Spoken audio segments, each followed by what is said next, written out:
Bem, nós estamos reiniciando a nossa reunião hoje, depois de uma semana sem reunirmos o grupo. A semana passada, por questões de compromissos, acabamos não realizando a reunião. E então eu sugiro, né, a todos que a gente retome, ou pelo menos tente colocar em ordem as questões que estão sendo debatidas agora nesses últimos meses, né? Nós passamos de uma metodologia em que nós estávamos examinando a questão da capacidade humana, então, de entender, depois a capacidade humana de pensar, e agora nós estamos examinando a capacidade humana de agir. Fecha lá, filho, faça. Então, examinando a capacidade humana da ação. E ao fazer essa reflexão sobre a ação humana, eu imagino que foi possível colocar em evidência uma questão que, para mim, pelo menos, tem sido objeto de uma preocupação muito grande, de longa data, e que parece ser a questão mais importante de toda essa nossa discussão, porque ela depende ela é um pressuposto de natureza subjetiva e individual de cada um de nós. Embora a gente concorde que seja necessário separar aqueles dois âmbitos da inteligência humana, que é a capacidade de sentir e a capacidade de pensar, sempre que nós fazemos uso dessa habilidade ou dessa aptidão humana, nós não conseguimos distinguir quando estamos tratando de uma e quando estamos tratando de outra. Ou seja, a inteligência, quando nós nos dirigimos ao exame da própria inteligência, ela se apresenta como uma totalidade. E, portanto, promover essa separação desses dois âmbitos talvez seja a tarefa mais difícil de todas as tarefas que nós temos para cumprir aqui. Então eu, desde o nosso primeiro encontro, ou pelo menos desde o momento em que eu me dei por conta da necessidade de se fazer isso, obviamente que isso também não foi algo que foi resultado também de um processo. Na verdade, quando nós começamos a organizar o grupo de estudos, o propósito era ler a Crítica da Razão Pura. E dessa leitura inicial da Crítica da Razão Pura, esse tema é colocado em evidência pelo Kant, né, que ele diz que todos os nossos conhecimentos têm origem na experiência. Né, que, segundo ele, então, que é a experiência que nos permite, então, comparar, separar os objetos, né, a partir de algumas características que esses objetos, então, afetando a nossa capacidade de receber representação do mundo natural, permite que seja feito. Então, depois de um certo tempo, né, examinando isso, que pelo menos eu acabei percebendo a necessidade dessa separação. E agora, com essa questão da nossa discussão sobre a questão da ação humana, e examinando a ideia de processo, eu acredito que seja possível submeter esse tema sobre um novo prisma, uma nova forma de exame, que talvez coloque um pouco mais em evidência essa separação entre a capacidade de sentir e a capacidade de pensar, que o ser humano precisa distinguir uma da outra. Ou seja, se nós concordarmos aqui, então, vamos agora então, revisar alguns pressupostos. Se nós concordamos aqui que o homem pensa porque sente, e o homem pensa porque sente porque os objetos que afetam a capacidade humana de receber representação do mundo, da natureza, essa capacidade humana permite ao ser humano, então, relacionar sensações, ou relacionar os processos produtores de sensações, que essa capacidade humana, então, é uma capacidade relacional, e que ela se dá porque nós recebemos representação do mundo natural a partir das sensações, ou seja, das impressões que o mundo natural produz na estrutura orgânica chamada homem.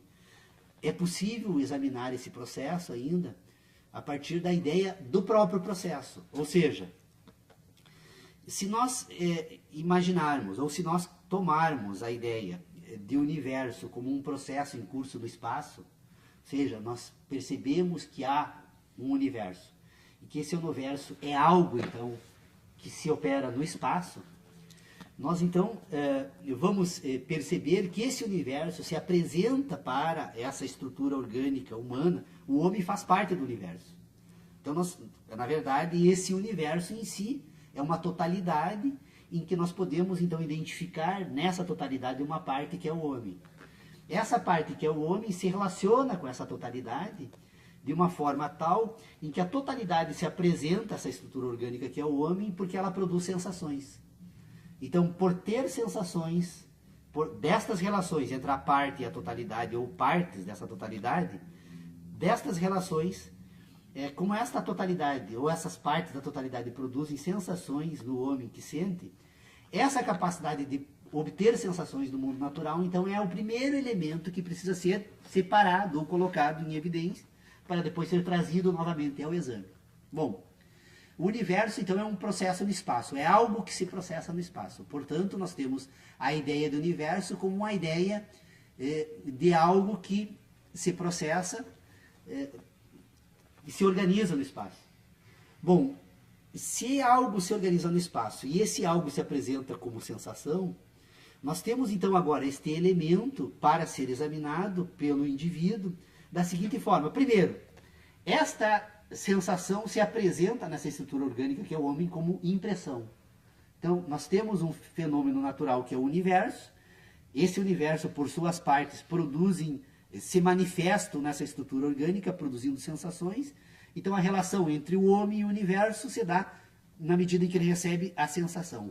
A sensação é algo que se apresenta para essa estrutura orgânica como sensação, nada mais além disso. É apenas sensação.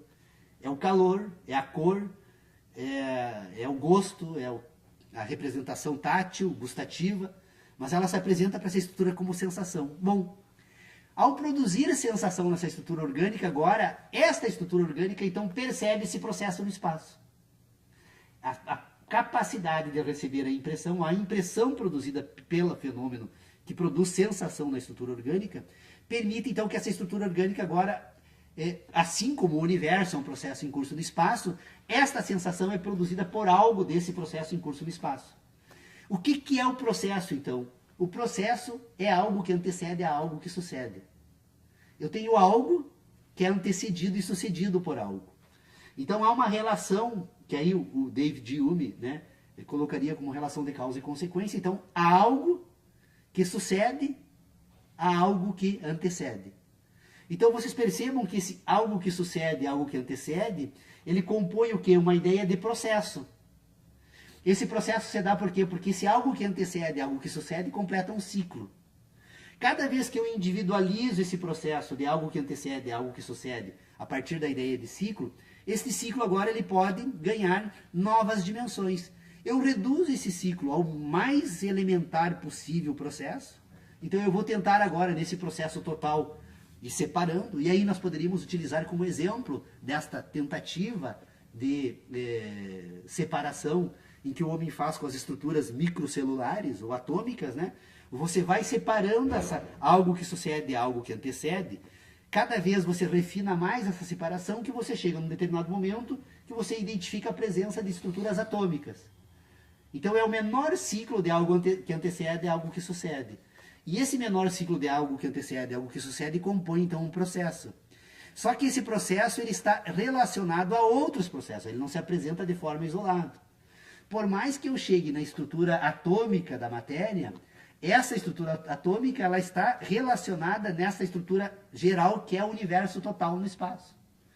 Então o que eu faço agora? Destas relações que apresentam sensações através de impressões, eu consigo agora compor os ciclos do processo E eu consigo, a partir desses ciclos do processo, ampliar este ciclo, e eu posso sair da estrutura atômica, então, que é um processo que é de algo que antecede, algo que sucede, que é o movimento atômico da matéria.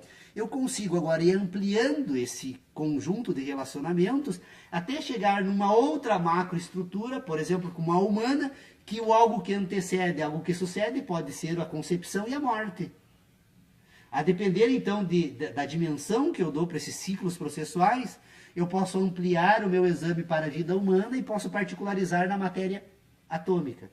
Então, vocês percebam o quê? O que a inteligência humana trata? A inteligência humana tem a sensação como a matéria da constituição do sistema de inteligência, e ela tem os processos como a forma. Então, toda vez que nós pensamos sobre algo, nós estamos particularizando uma sensação, algo que se apresenta de forma sensível à estrutura orgânica. Essa particularidade nós dizemos, então, que é a matéria da sensação. E depois, essa particularização, ela está sempre relacionada nesta cadeia de algo que antecede, algo que sucede, que é o ciclo do processo. Então, eu tenho o processo como um sistema de relacionamento, e eu tenho a sensação como a matéria desse sistema de relacionamento. Eu tenho a matéria e a forma. E na medida em que esta forma se amplia, esse processo ganha ciclos novos, até poder falar, por exemplo, do exemplo da vida como a concepção e a morte, um ciclo que se completa na concepção e a morte, que depois então tem algo que antecede, algo que sucede, e aí a quantidade de ciclos e de processos que se dá nesse conjunto todo que medeia a concepção e a morte, eu tenho um ciclo tão extenso que se nós resolvêssemos examinar apenas partes desses ciclos, nós talvez levaríamos uma eternidade sem sequer conseguir encontrar a causa inicial e a consequência final, porque esse ciclo todo chamado universo não nos é dado a conhecer. Por que não nos é dado a conhecer? Porque o universo como totalidade que se processa no espaço, ela tem um determinado ciclo que se completa e que nem todo esse ciclo está afeto às nossas sensações. Então eu percebo que na estrutura atômica, então, eu posso avançar nesse exame para particularizar os ciclos, eu consigo chegar, então, num determinado momento da matéria que eu identifico, então, estruturas atômicas, mas mesmo que eu chegue nesta estrutura atômica, eu percebo que ainda há muita coisa a ser examinada que não se apresenta para a minha inteligência porque não produz mais sensações. E se eu for avançando nessa microestrutura, agora a macroestrutura, eu vou encontrar então o sistema solar, eu vou encontrar a Via Láctea, eu vou encontrar o universo, e a minha capacidade de receber representações através de impressões ou de sensações, ela se limita, mesmo que eu utilize determinados equipamentos, como telescópios, lunetas, sondas, emissões de rádio, né? Isso tudo exige uma escala agora de relacionamentos que toda a minha existência não vai permitir sequer que eu consiga enviar informações para determinadas partes do universo e receber a tempo de novo para poder examinar durante o curto ciclo que compõe esse do processo da minha vida. Então, o que eu estou tentando trazer aqui para o exame do grupo de estudos hoje, como um elemento novo, então, agora das nossas reflexões? A ideia de processo. A ideia de processo ela é fundamental porque ela vai se apresentar agora, ela vai dar conteúdo, se é possível dizer isso, à forma da ciência. Porque toda vez que nós falamos da forma da ciência, nós falamos de algo destituído de sensação. Para muitas pessoas não tem sentido falar em forma, porque como nós aprendemos a pensar orientado por objetos, quando falamos da forma, a forma não contém objetos, ela contém processos. E esses processos se apresentam apenas como relacionamentos. E eu tenho condições de dar a esta forma uma forma pura. Retirar completamente desse ambiente todas as relações orientadas por objetos, e eu consigo perfeitamente fazer isso, e fazemos com uma certa facilidade, quando fazemos isso organizando as formas das relações que se dão no âmbito daquilo que nós chamamos de ideias matemáticas. Aí entra, Fernando, e aí você veja como valeu a pena eu insistir e resistir à convocação que o Leonardo também fazia, para que eu abandonasse a tentativa que eu fazia desde o início aqui de separar conhecimento e ideia. Por quê? Porque se eu colocar conhecimento e ideia no mesmo âmbito, eu liquido completamente a possibilidade desse exame. Por quê? Porque conhecimento é uma coisa, ideia é outra. O conhecimento é... Por que eu trato do conhecimento de forma diferenciada? Porque todo conhecimento tem origem nas experiências. Se todo conhecimento tem origem nas experiências, todo conhecimento tem origem nas sensações. Se todo conhecimento tem origem nas sensações, como é que eu vou falar de um conhecimento matemático que não me causa sensação alguma? Não me produz sensação alguma? O conhecimento matemático, então, teoricamente, é uma contradição. Não é possível falar num conhecimento matemático. É possível, sim, falar de um sistema de ideias da matemática. O sistema de ideias, agora, da matemática, é que vai fornecer para a ciência e para o conhecimento, agora, as estruturas formais que vão permitir organizar o conhecimento. Eu só consigo organizar os meus conhecimentos porque eu consigo agora, a partir das ideias matemáticas, criar categorias para construir um sistema de relacionamentos que relacione agora quantidades, qualidades e assim por diante. É a capacidade matemática que vai me dar essa aptidão. E aí, então, vocês vão perceber, cada vez mais fica mais evidente a necessidade, então, de nós separarmos os nossos debates a 2 exames que eles precisam. Aliás, a questão da natureza binária do conhecimento humano se apresenta de forma radical aqui. Eu tenho, então, um âmbito de inteligência que vai tratar agora, então, das sensações. Esse âmbito da inteligência que trata das sensações vai tratar também das verdades. Esse âmbito das sensações e das verdades vai tratar também agora do âmbito daquilo que nós chamamos de conhecimento humano. E esse âmbito de inteligência, além das sensações, das verdades e do conhecimento, vai trabalhar agora também com a ética humana. Quando nós formos trazer agora para uma pretensa ciência da ação humana, a ética ocupa uma função fundamental. Por quê? Porque ela vai estar vinculada a este mundo que produz sensação, que produz conhecimento, que tem verdades e que, portanto, agora constitui uma ética. E, no entanto, agora esse mesmo ambiente de inteligência, agora examinando por esse outro âmbito, vai me permitir separar agora um outro âmbito de inteligência, em que tem então agora um sistema de relacionamentos que produz ideias, que produz certezas, que produz crenças e que produz agora o ser humano constituir aquilo que nós chamamos de moralidade. A moralidade é um sistema de ideias que se compõe agora de certezas e crenças, e que, por sua vez, na verdade, é apenas uma guia que o homem utiliza para pôr em ordem esse âmbito da sua inteligência que lhe permite pensar. Então, eu tenho um ambiente moral, um ambiente ético. O ambiente moral vinculado a um sistema de ideias, o ambiente ético vinculado a um sistema de sentidos.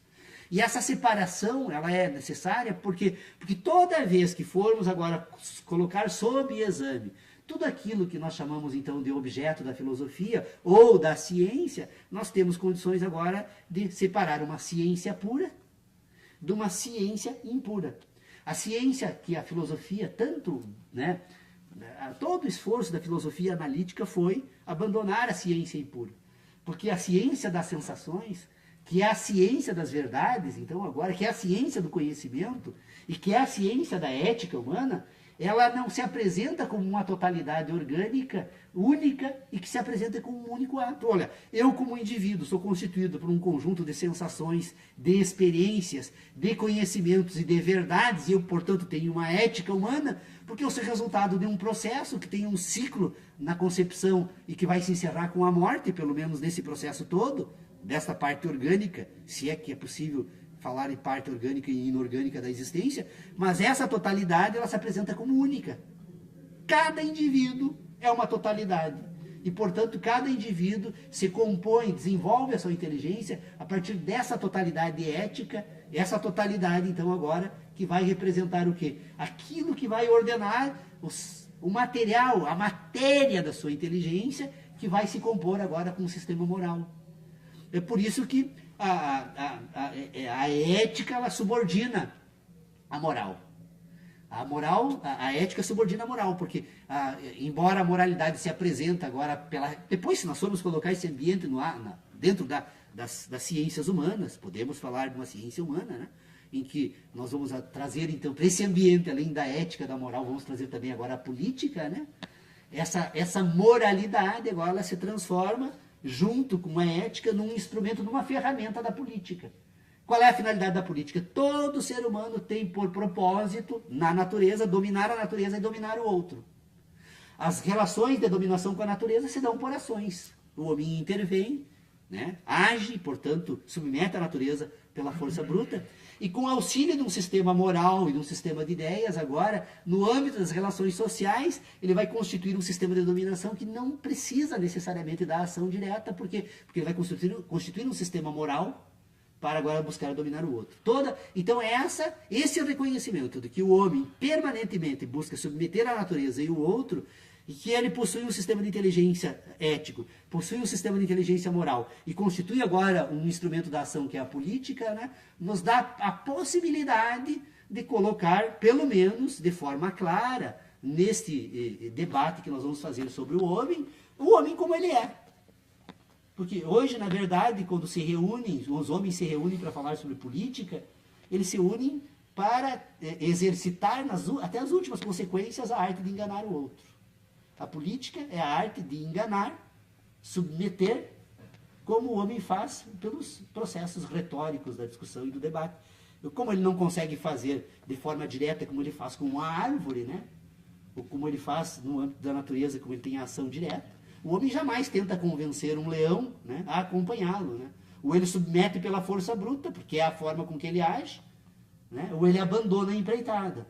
Ele faz isso com outro homem porque ele tem uma capacidade agora, que é a capacidade política, que não existe, né, pelo menos da forma, até é possível em determinados agrupamentos de animais, nós temos estruturas hierárquicas de exercício de poder, né? Mas não pela forma retórica como exerce o homem.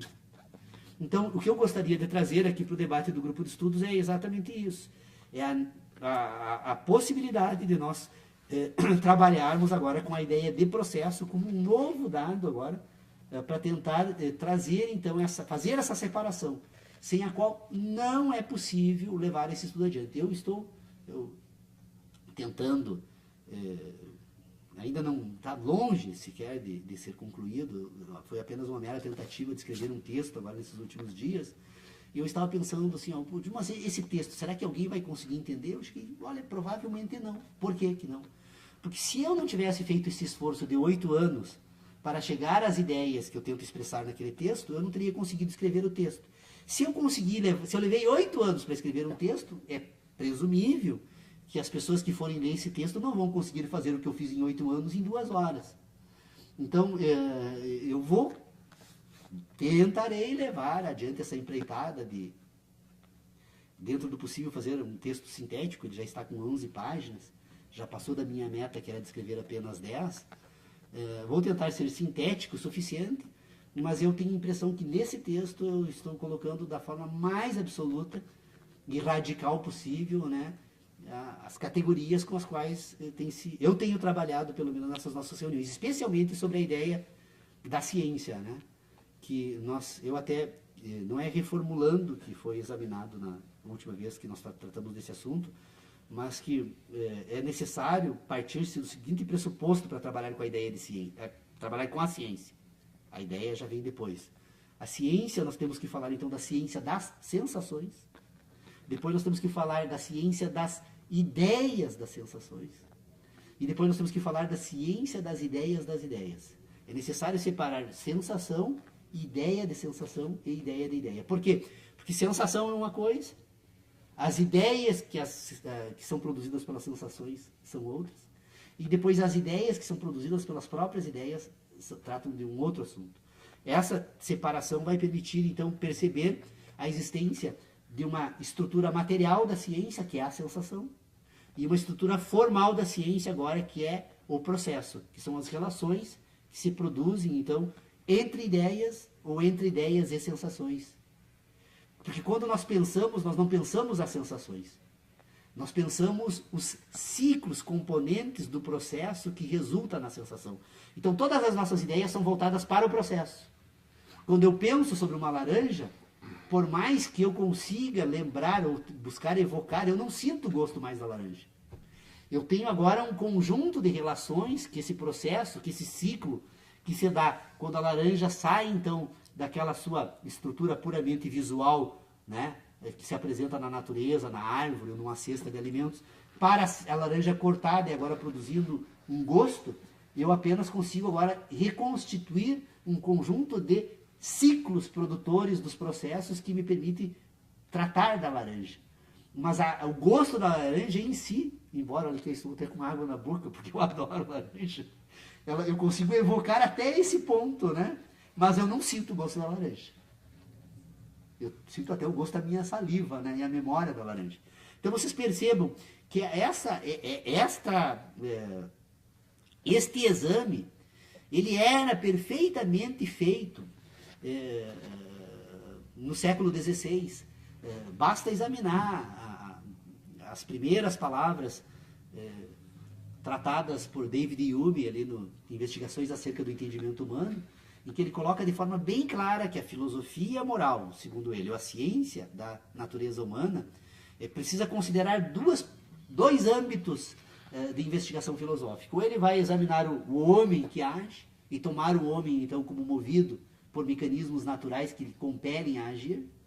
E, então, nós vamos examinar o homem a partir, então, desses mecanismos que promovem a ação humana e que provavelmente estão quase todos eles vinculados a um sistema orientado por sensações.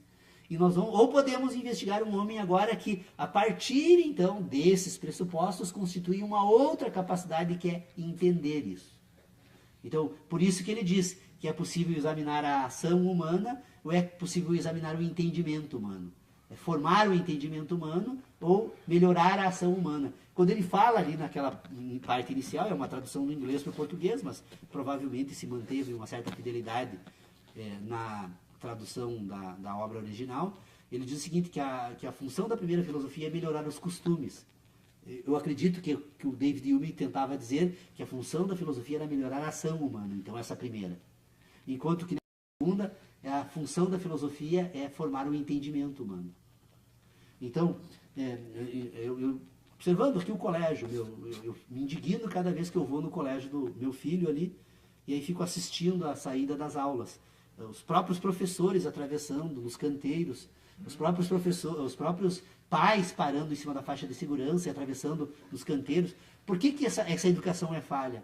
Porque ao invés de educar a ação humana, eles estão tentando formar um entendimento. E formar um entendimento não muda nada. Tanto que todos os alunos, todos os pais, todos os professores, o universo todo sabe que se passa numa faixa de segurança. Mas como não há uma educação orientada para a ação, não serve para nada. Então nós vivemos num mundo que se orienta por um sistema de ideias que não corresponde aos acontecimentos do mundo dos fatos. Se tu for conversar com qualquer professor lá, perguntar professor, como você passa na faixa de segurança? Pela faixa de segurança. Agora, se tu for lá assistir a ação dele, tu vai ver ele passando pelo meio do canteiro. Eu até já cobrei muito isso da escola, né? Eu disse, olha, se vocês não conseguem ensinar o meu filho a atravessar na faixa de segurança, o que mais a escola vai conseguir ensinar? Aí eles, não, a função da escola é educar. Digo, a educação é da família. Eu não abro mão, jamais a escola vai educar o meu filho. Quem educa o meu filho sou eu. A função da escola é ensinar o meu filho. Então, agora, ela tem condições de, ao ensinar o meu filho, fazer um ensino voltado para as ações.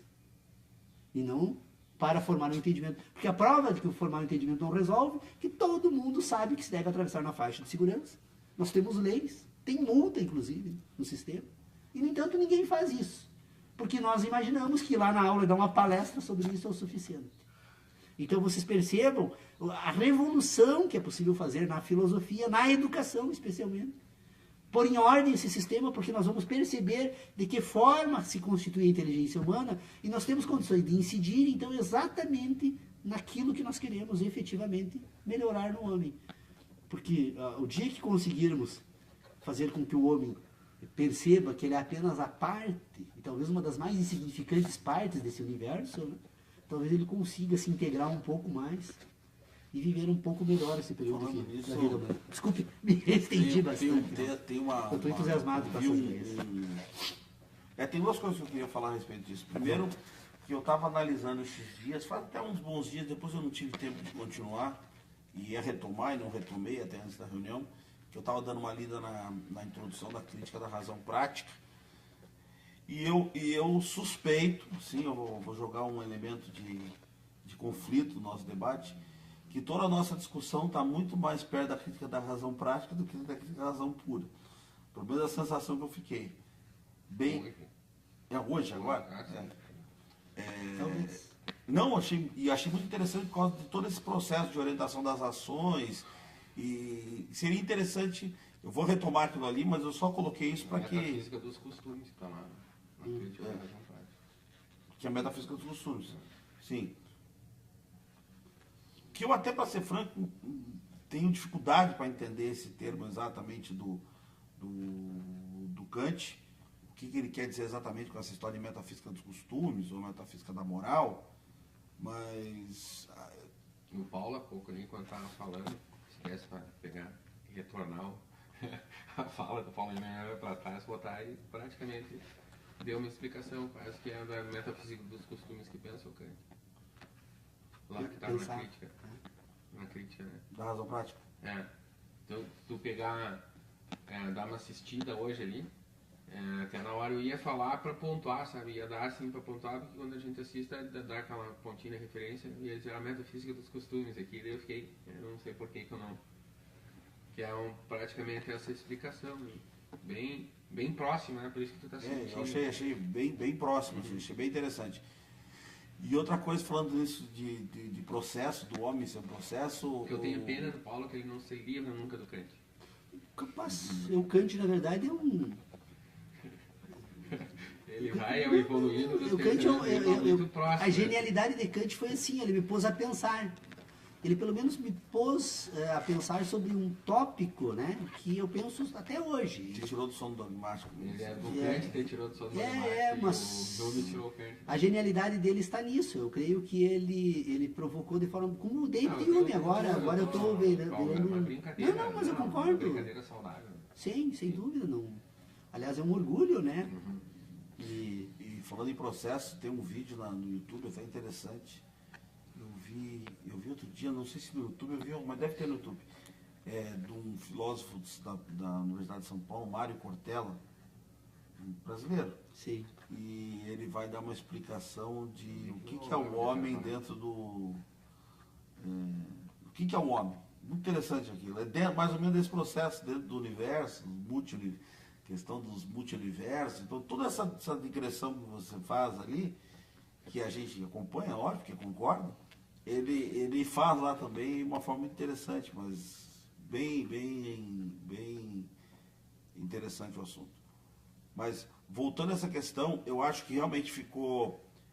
Essa divisão que tu fizesse agora, ela esclarece, ela está bem mais... não digo clara, não é bem o termo clara, mas está bem delineado os dois âmbitos da análise. Os âmbitos que oriundam da sensação e oriundam da ideia. Me lembra um pouco até quando fala naquela redução, que pode parecer um assunto biológico, mas ele não é só biológico. Me lembra um pouco lá umas ideias que eu andei lendo também, mas por cima, porque eu não conheço muito, de Edmund Husserl. Sim, eu tenho das completas dele aqui. Redução idética do conhecimento, até chegar ao ponto... Mas isso é só para dar uma contribuição aí, não sei se o Leonardo pode... Eu só queria assim, dizer para vocês, antes de... Eu já passo para o Leonardo. Na verdade, qual é o método que eu venho utilizando aqui para levar adiante essa questão? Eu trabalho a partir do seguinte pressuposto, que se foi possível ao Kant, se foi possível a David Hume, se foi possível a qualquer filósofo chegar a algumas conclusões, é possível a mim também. É possível a mim. Qualquer um de nós temos condições de produzir o mesmo, ou chegar aos mesmos resultados. Eu prefiro não ler e não me arrependo do método, pela seguinte questão, porque eu posso pensar ter resolvido certas questões sem que estas questões efetivamente tenham sido resolvidas. Porque se eu penso, porque na verdade eu desenvolvo uma capacidade de relacionar, eu preciso relacionar com o mundo da natureza e não com o mundo das ideias. O mundo das ideias devem apenas me auxiliar a pôr em ordem algumas questões desse sistema de relacionamentos. Percebe-se em todas as áreas do conhecimento humano a falta que essa divisão, que esse método faz quando se tenta fazer ciência, porque Quando nós somos orientados por um conjunto de ideias que não são nossas, nós recebemos apenas uma parte das orientações. Ela não se apresenta como uma totalidade. E quando eu sou orientado pelas minhas próprias ideias, ela é sempre o resultado de uma totalidade, que sou eu. Eu não preciso mais investigar em outro lugar qualquer a origem dessas ideias, que não eu mesmo. Então eu não vejo assim nenhum motivo, nenhuma razão. Aliás, eu acho, sinceramente, hoje estou absolutamente convencido disso. Eu acho assim um absurdo a forma com a qual nós buscamos formar as nossa inteligência, as nossas informações. Porque nós acabamos reduzindo o mundo a um sistema de retalhos, de recortes. Cada indivíduo recorta uma determinada parte da natureza e busca o exame na sua profundidade e totalidade. Depois me entrega o retalho, e com esse retalho eu constituo aquilo que eu chamo da minha inteligência, que não é nada mais, nada menos. Desculpe a figura de linguagem, porque retalho também não serviria para expressar a ideia, mas usando o método que nós utilizamos então para produzir ideias, eu seria uma colcha de retalhos, e eu prefiro ser uma totalidade. Perdido, equivocado, errado, mas é um conjunto de ideias que vão se colocando uma à outra. Tanto que eu consigo hoje transitar tanto nesse ambiente das sensações como no ambiente de ideias, tanto trabalhando de que forma esse sistema relaciona ideias para fazer essa divisão entre certezas, crenças, então, né, num ambiente de inteligência, como verdade e conhecimento num outro, porque eles, na verdade, eles estão devidamente nos seus lugares. Eles estão, todos eles, acho colocados. Que essa necessidade de sair do subjetivo absoluto é uma necessidade para criar uma referência universal de tudo, né? Todo conhecimento humano, de qualquer tipo, seja ele conhecimento que a gente entenda oriundo das ideias, oriundo só das sensações, ou dos dois, tal. Acho que essa questão de não tem conhecimento oriundo de ideias. Sim, então, mas estou falando assim, quem entende que há conhecimento oriundo de ideias? Porque tem gente que entende que há conhecimento oriundo de ideias. Né? Pois é. Isso é uma questão de percepção do processo, e percepção da matéria, que a gente dissesse. Mas, de qualquer forma, acho que essa questão de sair do subjetivo exclusivo, por exemplo, só eu pensar as minhas coisas e usar o que os outros pensaram também, fazer essa delegação, é para tentar criar um ambiente único de debate das coisas. Acho que uma coisa não exclui a outra, a percepção que eu tenho. Acho que você ter esse processo de reflexão da totalidade que dentro disso, eu acho que ele é fundamental, importante, mas você também fazer um cotejo com as outras totalidades das outras pessoas para poder formar e melhorar a sua totalidade, acho que não causa problema. O problema não é esse, o problema não está no cotejo, o problema está, como dissesse, na forma como se direciona a criação do entendimento humano, do entendimento coletivo. Um recorte, tem um cara que eu gosto de ler textos dele, assim, retalhos, né? Estou usando a palavra do Paulo, retalhos, que é o Schopenhauer, né? O Schopenhauer tem essa ideia aí, né? Esquece os outros, né? Produz o que... Não me venha me passar a vida inteira citando, tu jamais vai se tornar um intelectual para mim se tu fala comigo... Só usando a argumento da autoridade dos outros. É isso. Quando é que tu vai pensar, né? O próprio Kant, né? Também tem a questão do sujeito autônomo, né? Quando ele dá essa autonomia para o indivíduo, quando ele alcança essa autonomia, essa maioridade, é quando ele tem a condição dele próprio fazer o próprio pensar dele, né?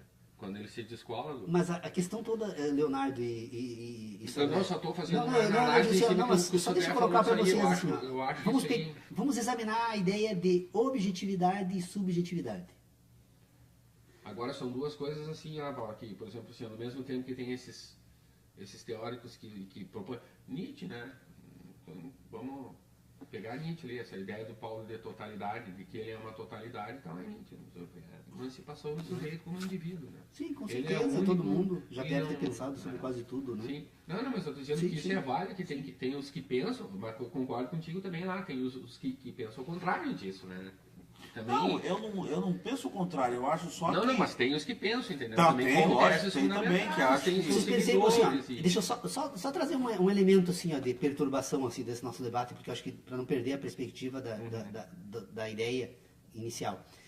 Quando eu me refiro a um objeto, olha, eu estou falando agora dessa onça de madeira aqui. do que eu estou falando? Eu não estou falando da onça de madeira. Eu, na verdade, não falo absolutamente nada dela. Eu falo de mim. Porque o que acontece? Essa onça, na verdade, que eu tento apresentar como um objeto que está fora de mim, ela só se apresenta para a minha inteligência porque tem raios de luz que refletem nela e chegam até a minha retina. Então eu estou falando da minha sensação, eu estou falando de mim. Eu não falo da onça. Quando falo da onça, eu falo de mim. Tanto falo de mim que se nós conseguíssemos apagar totalmente a luz, ela continuaria ali, no entanto, para as minhas sensações não existiria mais onça alguma. Então vocês vejam que a objetividade, quando eu falo de algo na natureza, eu não falo da natureza, eu falo de mim. E eu falo, e o que eu falo de mim?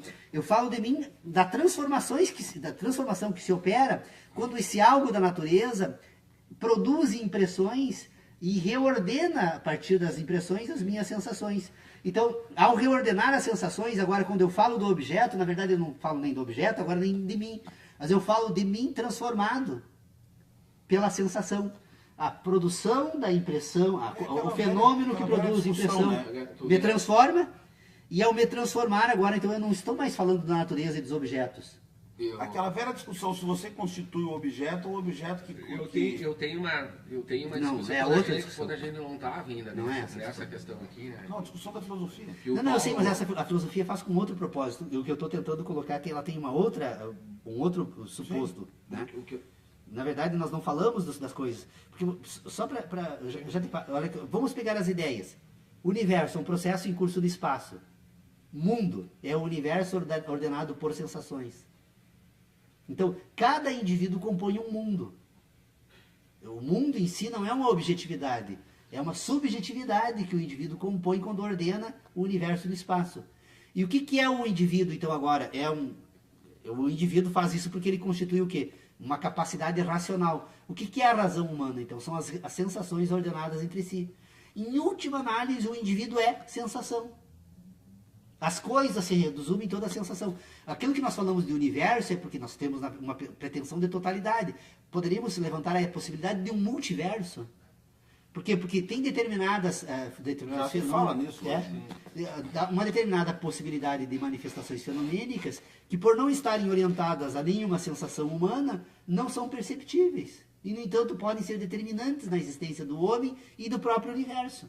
Sem dúvida. Então nós estamos trabalhando aqui com... por isso que é necessário essa separação entre sensação e ideia, porque a sensação ela se apresenta para o indivíduo. O indivíduo que pensa é o indivíduo que relaciona ciclos processuais, que são então as relações entre antecedente e consequente de algo. O universo se apresenta como uma sucessividade. Há uma sucessividade. Por isso que eu não gosto de fazer uso da ideia de tempo na filosofia. Eu penso que a ideia de tempo não ajuda a filosofia em nada. Pelo contrário, o tempo atrapalha. Porque a ideia de tempo, ela acaba retirando do foco do exame da filosofia a sucessividade. Todo o tempo está vinculado à sucessão de algo. Ou é de um movimento da Terra em torno do próprio eixo, a mudança, né, de uma partícula, de um elétron numa camada de Césio, nas últimas camadas do Césio 134. Mas há uma sucessão tanto lá quanto aqui.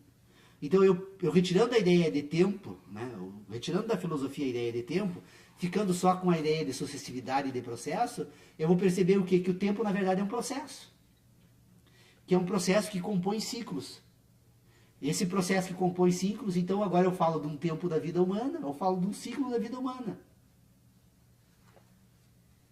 Nós estamos absolutamente vinculados, então, a essa noção de que o universo é um processo em curso no espaço, o mundo é um universo ordenado por sensações, e a razão são sensações ordenadas entre si, e o homem é sensação. Aquilo que nós chamamos de humanidade ou de homem, então, agora é resultado das suas sensações.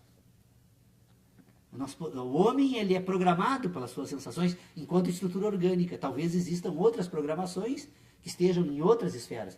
Por que nós precisamos perceber isso? Porque nós, examinando a ação, então agora humana, e examinando a ação na natureza orgânica, nós vamos perceber que a única distinção que nós vamos encontrar entre a ação orgânica e a ação humana é que o homem é o único capaz de produzir agora um sistema de ações ordenado por relacionamentos processuais. Ele se ordena por processos. Ele se orienta por processos. Então, os processos da natureza servem agora de modelo ou de matriz. A toda a Terra.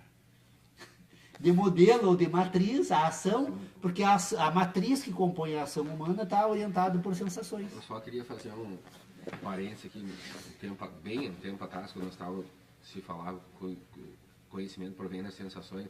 Eu, por exemplo, em tese, em conceito, argumentação, conhecimento, eu discordo do Paulo, né? Para mim, conhecimento... O que seria de nós dois se nós concordássemos? Não, mas assim, ó, eu disse que a gente tem que ter uma certa disciplina, claro, porque claro. o teu pensamento vem dentro de uma... né? Tu está propondo mais uma teoria e tal, etc. Não, eu propondo o seguinte, ó, vamos jogar fora completamente tudo que nós aprendemos hoje. Sim. E vamos constituir uma nova teoria Não, desde o eu digo zero. assim, ó, Paulo, vem num sentido que faz sentido porque tu tá colocando, entendeu? Assim, eu discordo, né? Por que eu discordo? Simples, assim, não precisamos nem dialogar muito. Eu acho que quando Kant diz que provém da experiência, ele resolveu. Eu não saio mais atrás de ideia de conhecimento, como é que se dá, porque toda outra ideia de conhecimento que não venha da experiência, para mim, que eu leio ou que eu vejo alguém falar, para mim não faz sentido. Né? Ela não se sustenta. Por quê? Os sentidos te enganam. As sensações também te enganam. Sim. O conhecimento não pode ser enganador. Ele não pode prover, para mim, não pode prover das sensações. Aí eu também vou desenvolver uma tese para desmontar que o conhecimento não pode prover das sensações. Vou pegar o Deus enganador lá do Descartes, o gênio maligno, que transforma. Tá. Mas lá um tempo atrás, hoje o Paulo falou, e se nós pegarmos, vamos pegar esse pedaço aí que eu achei importante, que eu dizia lá na época, nós entramos na discussão, as sensações se apresentam para todos da mesma forma. A percepção da sensação que é para cada indivíduo vai ser diferente. Sim. Mas isso é um bom tempo atrás. Está programado de forma diferente. Nós somos programados pelas sensações. Então lá houve um conflito nisso, nós tivemos que quebrar, porque eu disse, não, para mim sensação se dá para todos da mesma forma, porque né, ela vai se apresentar quando tu fala disso aqui, né, então estamos observando isso aí, é igual para todos. Agora, o que eu vou perceber daquilo ali é diferente. E tá essa totalidade do Paulo tá em mim, tá em ti, tá em todo mundo. Mas assim, ó, eu acho que o que veio ocasionando... O Paulo não gosta desse termo percepção, só para dar um gancho sem te cortar. Ele não gosta, já falou para mim que não gosta, mas tudo bem, mas... eu já gosto. Sim, mas não tem problema, né? Ele pode Acho não que gostar. a percepção é a ideia, ela não... Não, eu estou só tem comentando, mas representação. só para entender que essa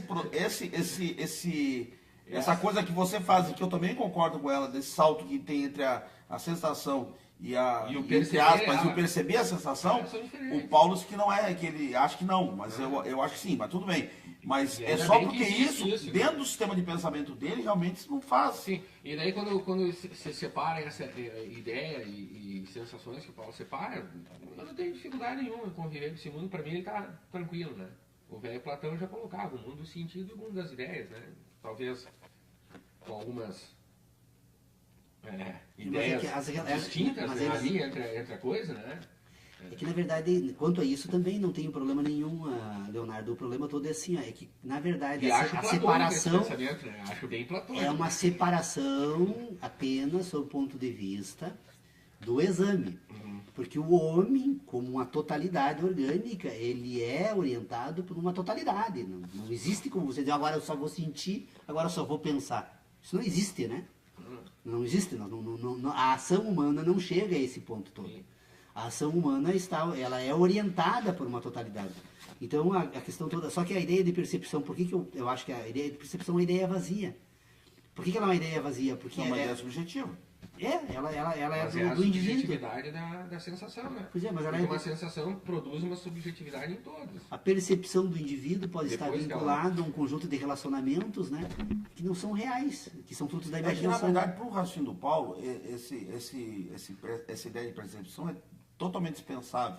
Sim. Porque quando ele falou antes, por exemplo, que o objeto que está ali, o objeto só existe ali porque ele, como sujeito cognoscente, constitui o objeto. Foi o que ele estava dizendo. Não, Mas assim, o objeto só está ali porque ele me afeta. Viu? A hora que ele Mas deixar de assim, afetar, ele desaparece. Mas Mas do ponto de vista da filosofia, da discussão filosófica, a ideia você de- constitui o objeto a partir do... Daí nós vamos entrar naquela questão interminável, né? Se tu botar ali no Google, sujeito, objeto, vai aparecer 3 milhão de- mil teóricos tentando, né, explicar o sujeito e o objeto. Cada um, bom, daí é válido qualquer possibilidade. O Paulo tem a dele, provavelmente o entendimento Não, mas sujeito. tu entendeu o que eu quis dizer? O Essa Paulo ideia de diz assim, ó, percepção como a subjetividade como o objeto Toda vez do que Paulo, a impressão que ele dá,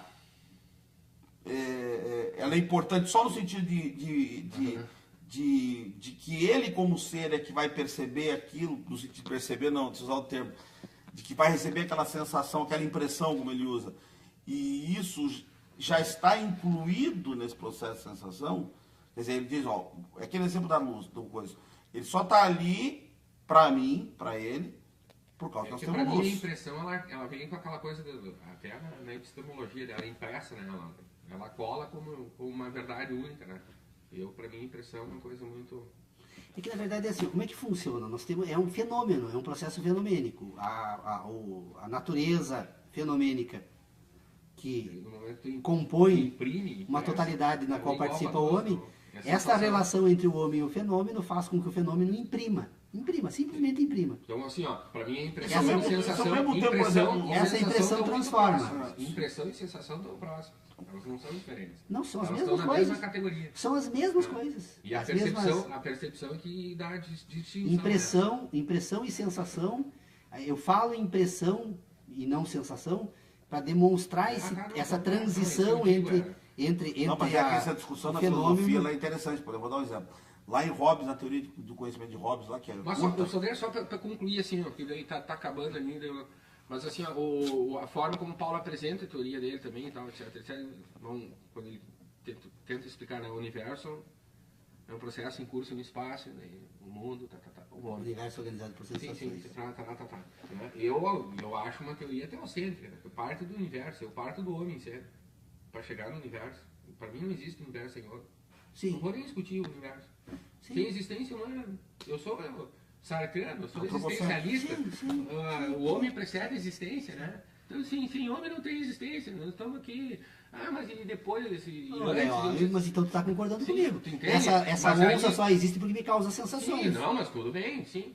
A hora que eu morrer, para mim, a onça e eu e o universo Sim. desapareceu. Não, mas é total, óbvio, né, mas do estou sistema dizendo que a nacional. percepção dessa onça, isso que tu fala da onça é igual para mim, pro Paulo. Agora a percepção dela, para ti é diferente, para ele é diferente. pra Pois é, mas cada aí a um. percepção, na forma com que você coloca, é aquilo que eu Ela vou vai me atribuir afetar, agora à o que ideia. tu chama né? de afetação. Essa onça vai me afetar aqui. Por Se eu exemplo, sou um sujeito que tive, por uma infelicidade, um encontro com uma onça numa selva e tal, e consegui escapar, eu sou um sujeito temeroso. Que se tu me mostrar uma onça assim, a sensação que ela vai dar para todos vocês e a percepção que ela vai dar em mim vai ser diferente. O próprio nós- nome, o próprio citar ela já vai causar uma percepção diferente, até na concepção da linguagem, né? Nós estamos observando esse objeto chamado onça aqui. Agora, imagina o seguinte, o que tu chamaria de percepção?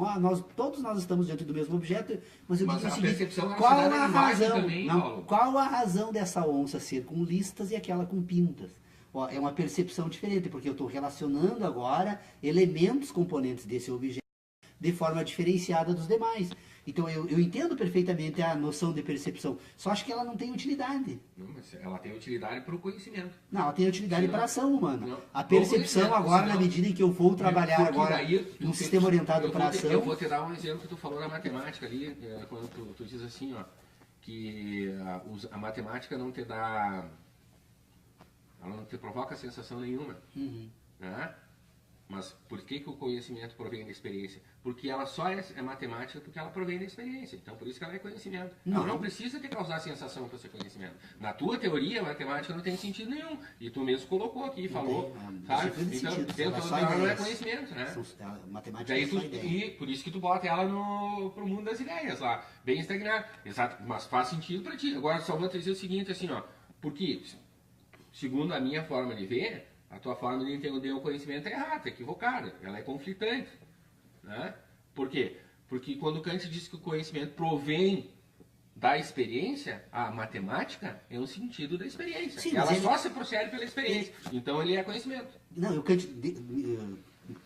desculpa a minha arrogância agora de dizer o que eu vou dizer agora, mas o Kant estava enganado. O Kant estava completamente enganado, porque nesse ponto da matemática, por quê? Porque como o Kant trabalhava com duas condições de possibilidade de todo o conhecimento, que era o tempo e o espaço, para ele era necessário submeter o conhecimento matemático à ideia de tempo. E aí então ele vai dizer o seguinte, por que ele trabalha com a noção de conhecimentos Mas eu acho que o Kant- a priori? Eu acho que o Kant Os a priori, o conhecimento É sintético a priori. Não. O Descartes tirou o conhecimento da matemática e botou Está me pra geometria. contestando sem deixar eu expor a ideia. Como é que tu vai... Espera só concluir para você perceber como é importante isso. Ele vai dizer o seguinte, ó, o conhecimento sintético, então, tem a posteriori e a priori. Por que ele trabalha com matemática com conhecimento a priori? Porque ele submete ao exame do tempo. Ela está antes de todo o tempo. Ela é anterior a qualquer acontecimento fenomenal. Por isso que ela é a priori, né? Vocês percebam a necessidade do Kant de submeter todo o sistema de ideias dele ao tempo. Só que a matemática, as ideias não se submetem ao tempo.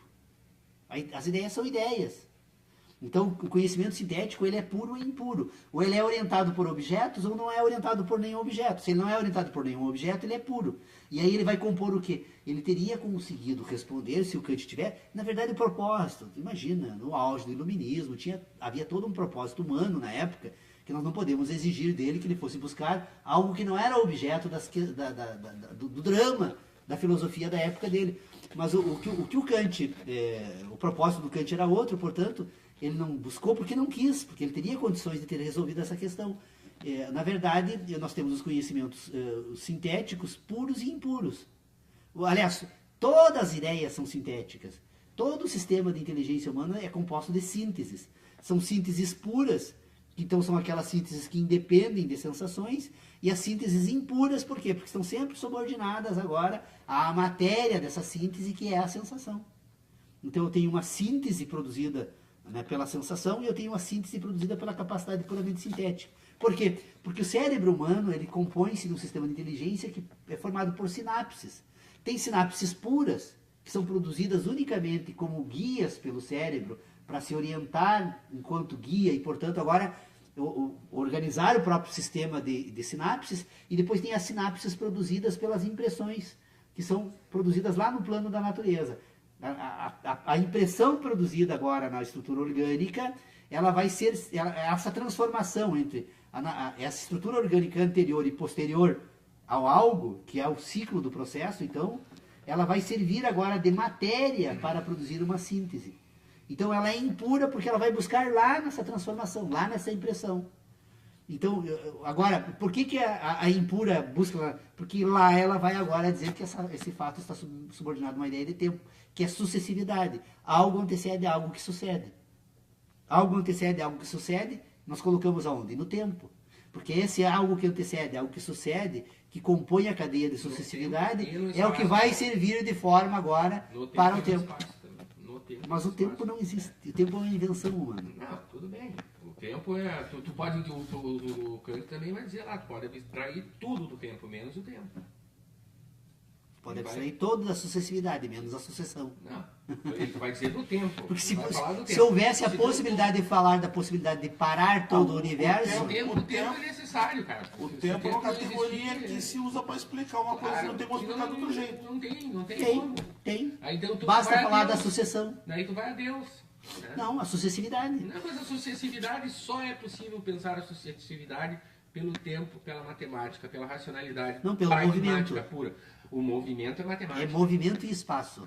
As categorias da filosofia. O movimento referencial. É referencial, é matemática, é física. Então não Movimento escapa disso. sem a referência, tu não tem como. O movimento é um movimento, não. As Tu categorias... precisa do eixo X e Y, tu precisa do espaço, tu precisa da geometria. Até o Aí, graças a Hélio Deus, até felizmente, o Descartes tirou o mundo da matemática e colocou na geometria, né? O discurso do método lá. Senão nós íamos ficar perdidos, o resto do... Né? Não ia haver a ciência, né? Não, faltou o Hélio hoje na discussão A ainda. pressão deu um salto. Eu calculei. Eu fui ver ali se eu já tinha... Eu fui à farmácia, Aham. não tem como saber, assim, né? Não seguindo um aparelho aí. Tomou um remedinho, ó. Hein? Tomou um remedinho pra.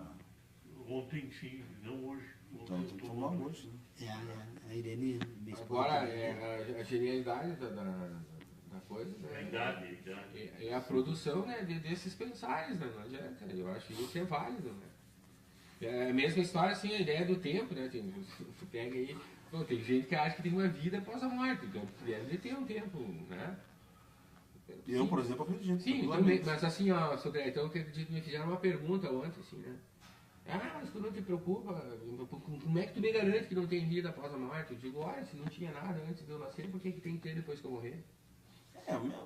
Essa questão é aquela. Não, mas quem garante que não tem claro, também, né? mas entende, isso daí, então é isso que eu estou dizendo. Lógico. Então tu vai encontrar, e pra mim é simples, se não tinha nada antes da minha existência, Existem alguma coisa depois da minha existem existência, coisas, né?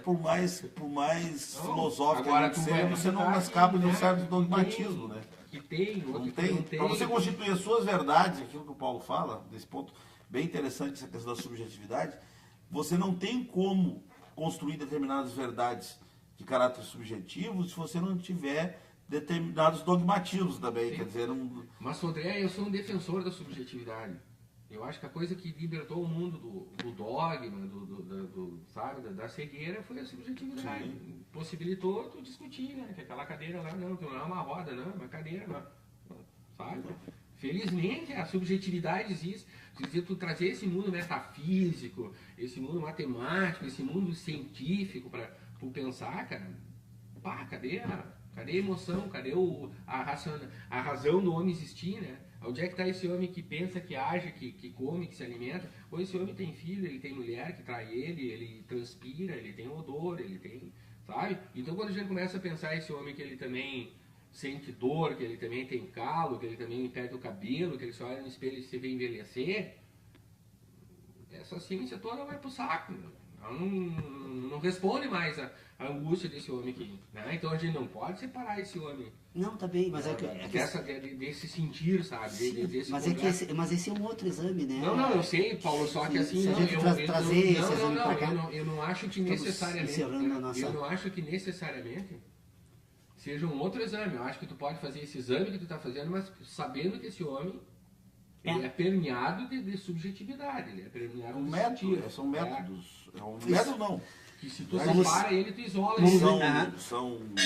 Vamos encerrar nossa reunião, então, pelo menos imaginarmos, ou se nós tomarmos a ideia de universo como um processo em curso do espaço, ou seja, nós percebemos que há um universo, e que esse universo é algo, então, que se opera no espaço, nós, então, vamos perceber que esse universo se apresenta para essa estrutura orgânica humana, o homem faz parte do universo. Então, na verdade, esse universo em si é uma totalidade em que nós podemos, então, identificar nessa totalidade uma parte que é o homem. Essa parte que é o homem se relaciona com essa totalidade de uma forma tal em que a totalidade se apresenta, essa estrutura orgânica que é o homem, porque ela produz sensações.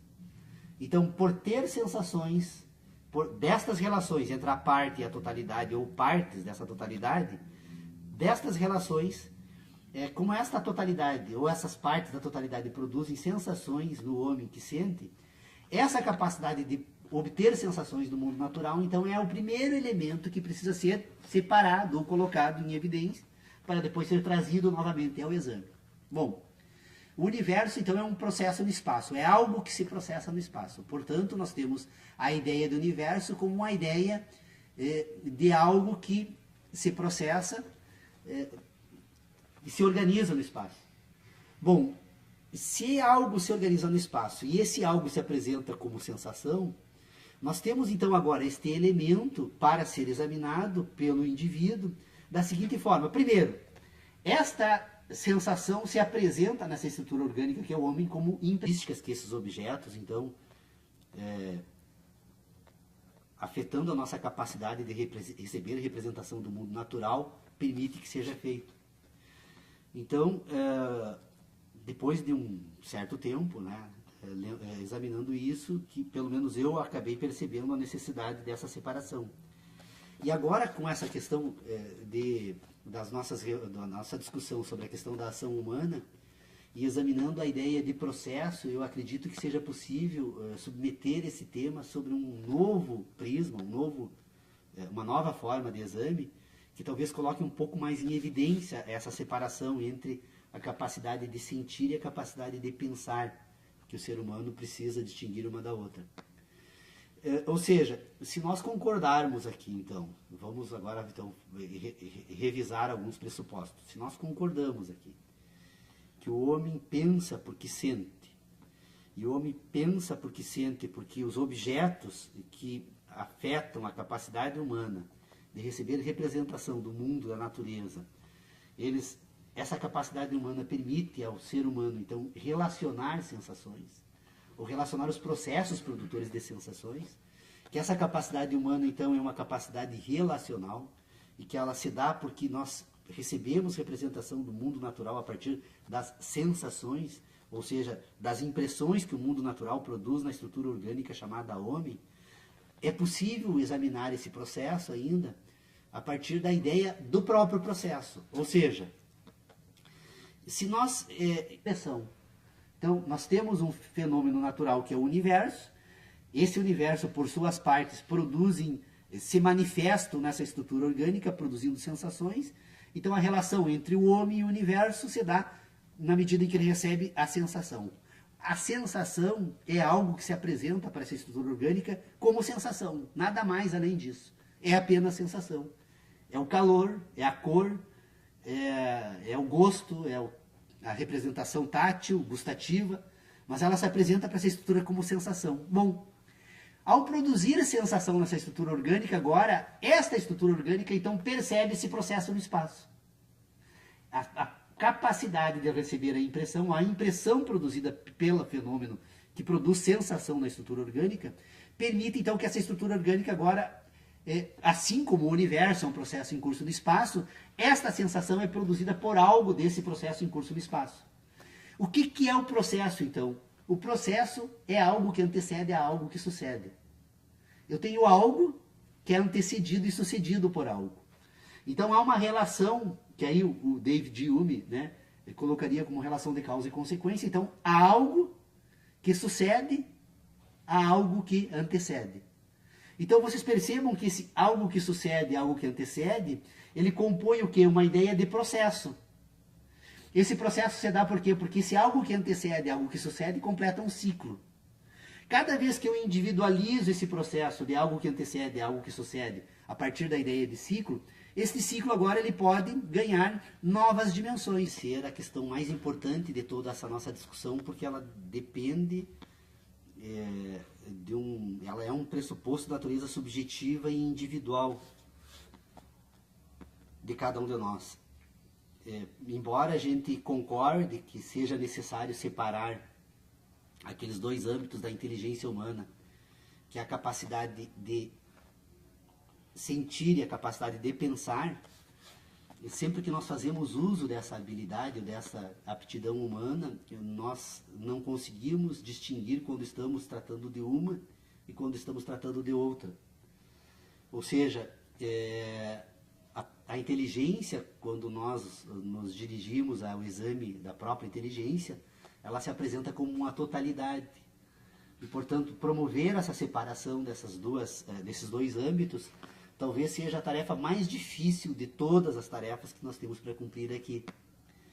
Então desde o nosso primeiro encontro, ou pelo menos desde o momento em que eu me dei por conta da necessidade de se fazer isso, obviamente que isso também não foi algo que foi resultado também de um processo. Na verdade, quando nós começamos a organizar o grupo de estudos, o propósito era ler a Crítica da Razão Pura. E dessa leitura inicial da Crítica da Razão Pura, esse tema é colocado em evidência pelo Kant, né, que ele diz que todos os nossos conhecimentos têm origem na experiência.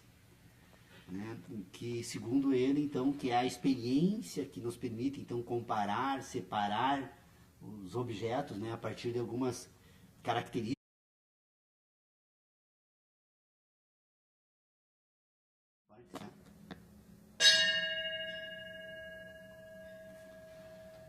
Bem, nós estamos reiniciando a nossa reunião hoje, depois de uma semana sem reunirmos o grupo. A semana passada, por questões de compromissos, acabamos não realizando a reunião. E então eu sugiro, né, a todos que a gente retome, ou pelo menos tente colocar em ordem as questões que estão sendo debatidas agora nesses últimos meses, né? Nós passamos de uma metodologia em que nós estávamos examinando a questão da capacidade humana, então, de entender, depois a capacidade humana de pensar, e agora nós estamos examinando a capacidade humana de agir. Fecha lá, filho, faça. Encerrando, então, examinando a capacidade humana da ação. E ao fazer essa reflexão sobre a ação humana, eu imagino que foi possível colocar em evidência uma questão que, para mim, pelo menos, tem sido objeto de uma preocupação muito grande, de longa data, e que parece